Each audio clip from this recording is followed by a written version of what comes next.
Jama'a assalamu alaikum, barkamu da warhaka daga Hausa Info, tashar da dinga kawo muku abubuwa game da jaruman Kannywood da ma fitattu. Cikin wannan sako za ku ji an yaba wa fitaccen jarumi kuma sarkin Kannywood Ali Nuhu kan sasanci da yayi tsakanin jarumi Tijjani Asase da Ibrahim Sinana. Wani bidiyo da ya kare ɗaya shafukan sada zumunta an ga fitattun jaruman Kannywood Ibrahim Sinana da Tijjani Asase suna yaba wa Ali Nuhu kan yadda ya sasanta su a wani rikici da ya shiga tsakanin su, wanda Asase ya shigar da lamarin a shafukan sada zumunta. Ali Nuhu dai shine sarkin Kannywood kuma shugaban hukumar tace fina-finai ta Najeriya, wadda kowane dan Kannywood yake girmamawa. Yanzu ya kasance kusan uba a masana'antar shirya fina-finai ta Najeriya, ba Kannywood kadai ba, tun ran da shugaban kasa Tinubu ya bashi wannan makamin. Cikin raha, Ibrahim Sinana ya nuna cewa Tijjani Asase ne yayi silan yadda aka sani suna rigima, ana ta maganganu suna faɗa, kasancewar Tijjani Asase yayi bidiyo ya saka a TikTok. A jawabin jarumi Asase ya gode wa Ali Nuhu Nura Babba wadda ya kira shi ya ce masa ya cire bidiyon da ya saka a TikTok, ya kuma kara da nuni cewa talauci ne ya saka yi haka. A nasa bangaren kuma jarumi Sinana ya dauka dukan godiyarsa zuwa ga jarumi Ali Nuhu, domin a cewarsa Ali Nuhu ya nuna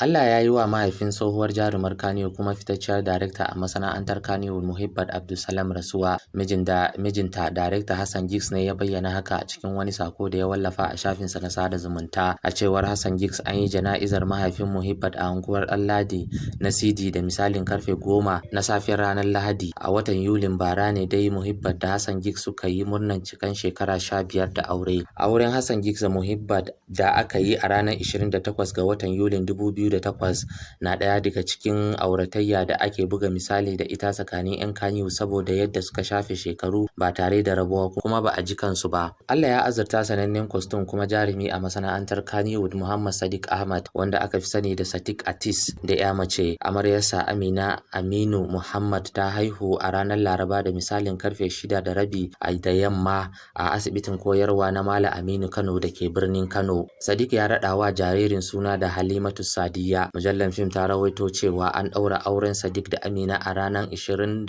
ga Mayun 2023 da masallacin Udulawa da ke titin Gidan Sarki kusa da sakatariyar Municipal a birnin Kano. Allah ya raya Halimatu Sadiya ya albarkaci rayuwarta. To masu sauraro, kasance da Hausa Info domin samun abubuwa game da jaruman Kannywood da ma fitattu. Kar ku manta ku danna subscribe. Mun gode.